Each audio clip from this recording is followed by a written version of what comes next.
kualitas pelayanan misalnya kayak gitu. Nanti kalian akan mendapatkan itu. Nah, kalian nggak boleh langsung menggunakan instrumen itu, nggak boleh tuh. Jadi kalau misalkan kalian menemukan kuesioner, misalkan kalian pengen meneliti kualitas pelayanan, kalian kan nyari kuesionernya nih, jangan. Nah, setelah kalian dapatkan, kalian ketik ulang, kalian resapi.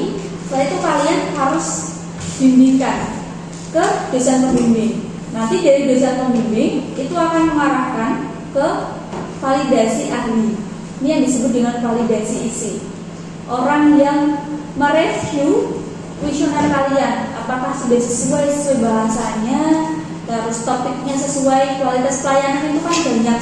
Ada kualitas pelayanan toko, kualitas pelayanan pendidikan, ya kan? Kualitas pelayanan apalagi yang berhubungan sama servis, misalnya seperti Nizar, itu kan servisnya beda sama toko jasa yang dijual, itu beda. Jadi perlu adanya validasi dari ahli. Nanti ditunjukkan dengan apa? Jadi nanti kalian setelah direview, namanya kan reviewer atau validasi ahli atau expert judgment namanya. Nanti memberikan tanda tangan ke kalian untuk di ACC. Kalau sudah di ACC, baru kalian bisa terjun ke lapangan. Nah, normalnya mahasiswa itu tidak melakukan ini kalau di swasta. Begitu. Karena mindsetnya udah pengen lulus, tapi tidak sesuai dengan prosedur. Ingat, kalau mau lulus juga dengan cara yang halal, maka rezeki halal pun akan datang. Itu ya, saya hanya memberikan nasihat-nasihat saja ya. Ceramah coba. Apa? Kalau secara halal kan menghalalkan segala cara, jadi kan haram. Contohnya manipulasi data itu kan hal yang tidak dibenarkan, aliasnya kalian kan penipu. Ibaratnya kalau bahasa kasarnya kalian penipu. Penipu elit kan kalian ini ya, seorang pendidik gitu. Saya pun rasanya sadar kalau ditipu sama mahasiswa ya, cuma ya udahlah, males deket sama orang seperti itu saya. Ya, daripada saya capek sendiri, hidup-hidupnya dia gitu. Ini ya, ada beberapa teknik korelasi. Ada beberapa teknik validitas instrumen. Oh, saya habis makan jadi ngantuk ya. Sisi dia makan. Iya. Suasananya gitu ya. Ada beberapa teknik pengujian validitas instrumen. Ini bisa kalian gunakan. Tidak harus semuanya, salah satunya boleh. Misalnya kalian pengen validasi instrumen dengan teknik korelasi, atau juga bisa dengan teknik analisis faktor. Kalian harus tahu perbedaan penggunaannya. Kalau teknik korelasi itu biasanya umum digunakan untuk semua jenis data. Teknik korelasi ada dua, korelasi product moment yang sering kita dengar dengan teori person correlation. Masih ingat ya? Udah lupa? Oke, nggak tahu. Yang kedua, itu kalian bisa lihat dari corrected event total correlation. Ada dua itu teknik korelasi. Semestinya ada banyak, cuma cukup dua yang saya sampaikan saja. Nah, yang paling penting ketika kalian sudah menjadi seorang pendidik atau kalian pengen menjadi akademisi seperti saya, orang yang bergelut di dunia pendidikan, kalian harus paham bahwa pengujian validasi instrumen itu juga ada analisis faktor. Ini yang sering digunakan oleh hampir semua dosen. Itu kalau dosen sini saya nggak tahu ya.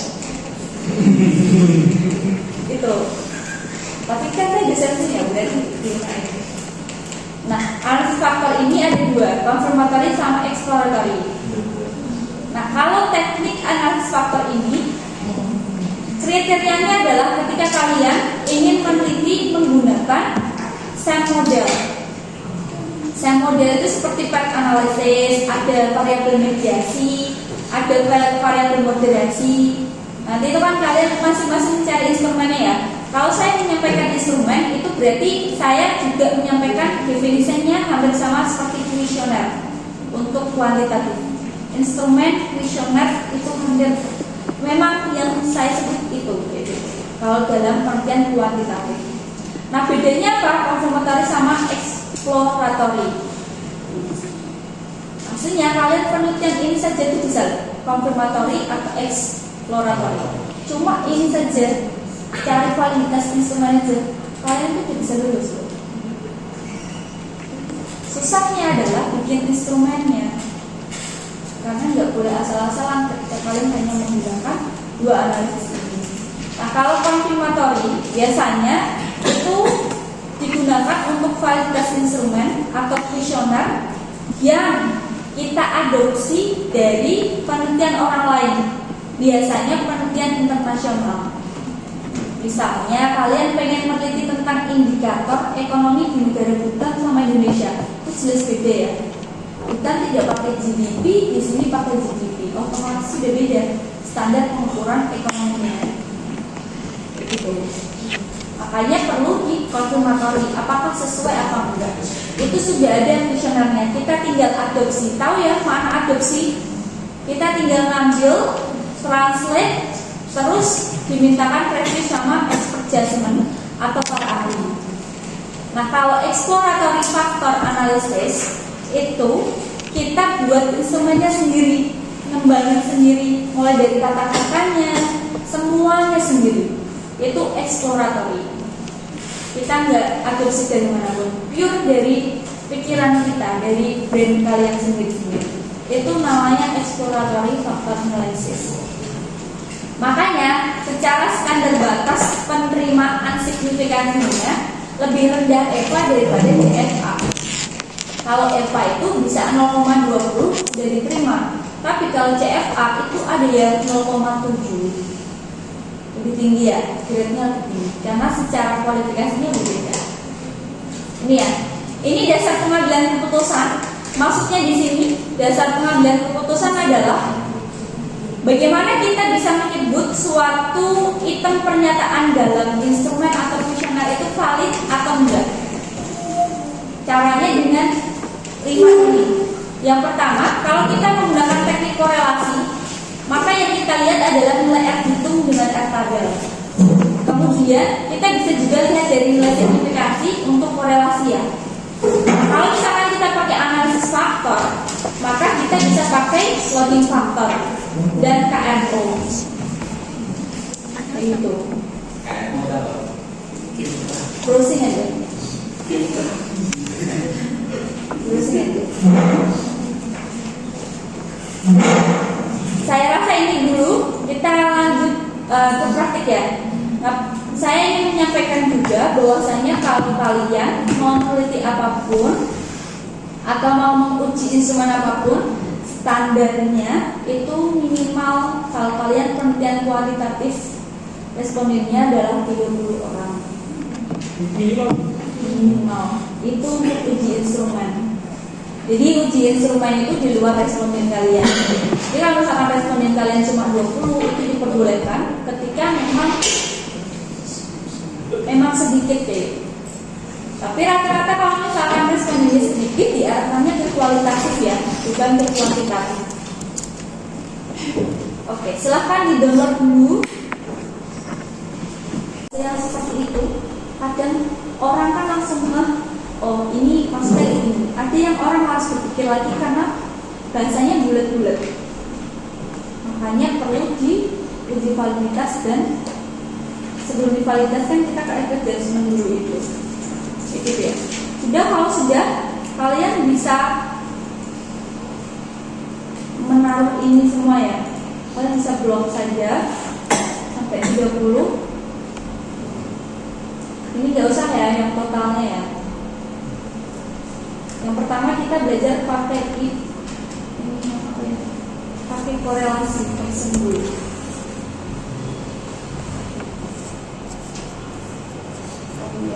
Semuanya.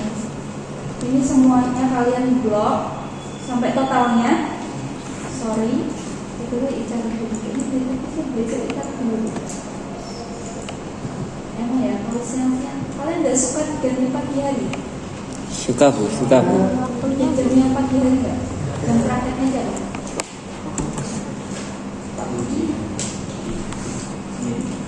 Desimalnya diganti 0 semua. Oh Pak Seni?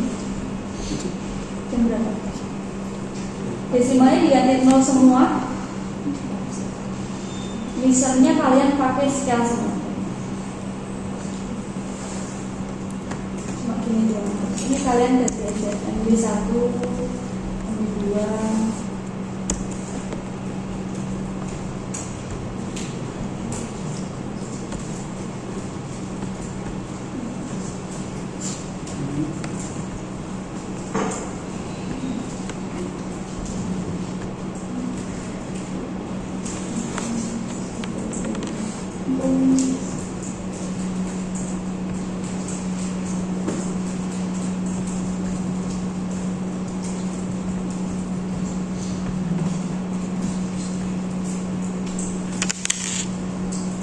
Dan nanti seperti ini gampang kok. Yang paling bawah tulisin 533 labelnya.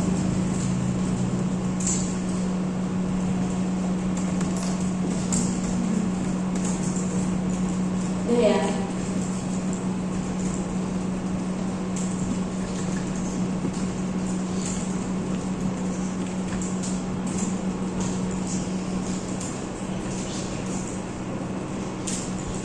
Udah?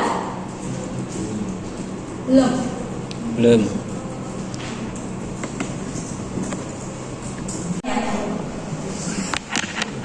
Kita belajar di sini ada persen, signifikansi sama n. Ini keduanya berguna karena apa? Kalau misalkan yang paling atas, misalkan 0,813, hasilnya sama nggak? 0,1813 ini artinya korelasinya tinggi. Nah, kalau signifikansinya itu mengartikan bahwasanya ini datanya valid. Ini valid semua. Kalau misalkan nggak valid gimana Bu? Ada dua cara ketika data kalian nggak valid. Misalnya kalian bikin 10 pernyataan, yang valid cuma 1. Itu kan meragukan ya. Jadi usahakan kalau misalkan kalian bikin pernyataan, itu yang terwakilkan itu 3.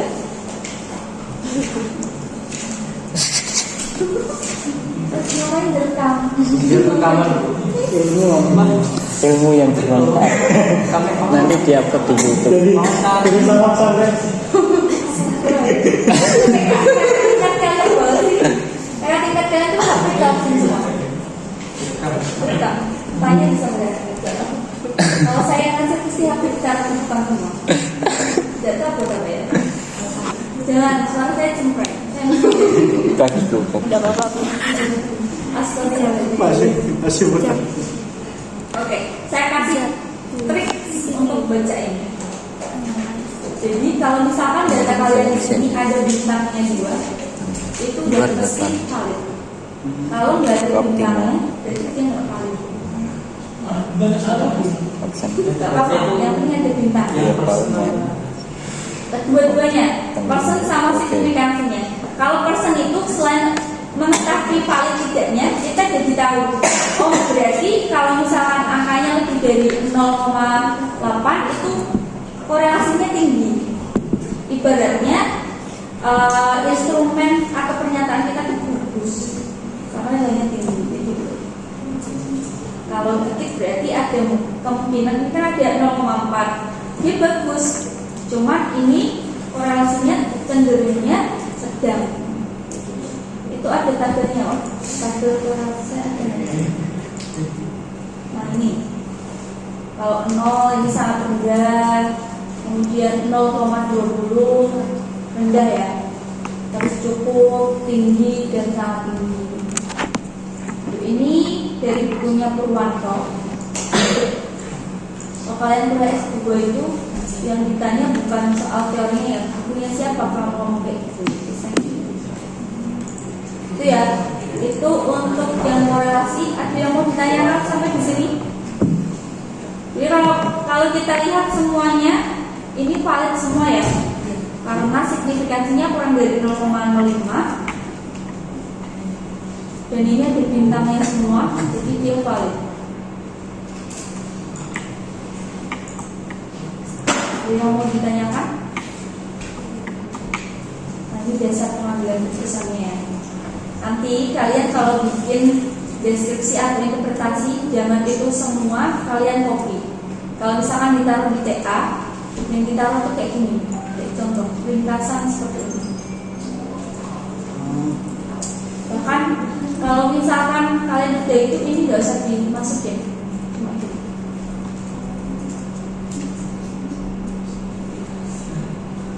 Itu ya. Lebih simple baca kayak gini kan daripada data kayak tadi. Iya. Udah ada yang mau ditanyakan? Sudah ada. Oke, oke. Kalian sebenarnya tuh nanti kalau bikin rata-rata deh, saya pusing belajar jadinya. Karena saya bukan yang ngajar. Kalau saya ngajar saya bantu. Ngajar saya malas. Kita belajar. Oke lah.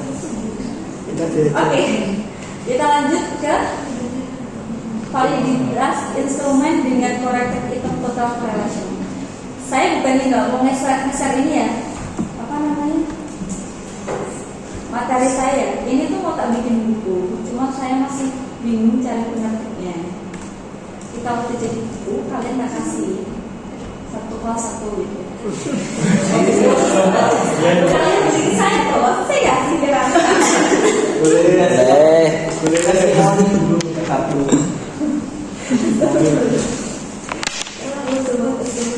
Enggak kok, saya insya Allah kalau terbit, kalau ebook kita kasih nanti gratis. Ilmu kan nggak boleh ya. Yang jelas itu kalau saya, yang jelas itu kalau ngasih apa-apa harus copyright dulu. Kalau belum copyright saya nggak berani ngasih. Gitu ya, karena nanti kalau kalian bisa saya ngasih kalian terimanya berbeda. Ya, artinya saya bilang A, nanti kalian improvisasi jadi A, B, C, D, E, F, G, H, I, J, K. Itu kan tetap yang ditanyain malaikat pertama saya. Ya, apa kalian dia kan? Kamu bisa kayak bilang kayak gitu, udah katanya baru kayak gini gitu. Dan itu hisab saya panjang untuk kalian. Ya, itu enggak sih saya yang salah? Iya. Enggak ya? Bicaranya juga sama. Kalian klik analyze, coba punya kalian. Pakai script help. Yang tadi datanya sama. Kita klik analyze, terus pilih scale. Ini bisa juga dilakukan untuk reliabilitas. Cuman ini juga bisa untuk validitas. Terus klik di reliability analysis. Di situ kalian kontrol apa saja. Terus yang bagian model kalian pilih script file. Lanjut yang statistik kalian centang saja yang ini. Terus relative item related sama correlation. Setelah itu kalian continue baru di OK. Ini malah sekaligus kalian lihat nilai reliabilitasnya. Ini nilai reliabilitasnya ya. Wah ini nanti kita kasih tahu cara baca. Cuman yang kita pakai itu yang ini, yang corrected item total correlation.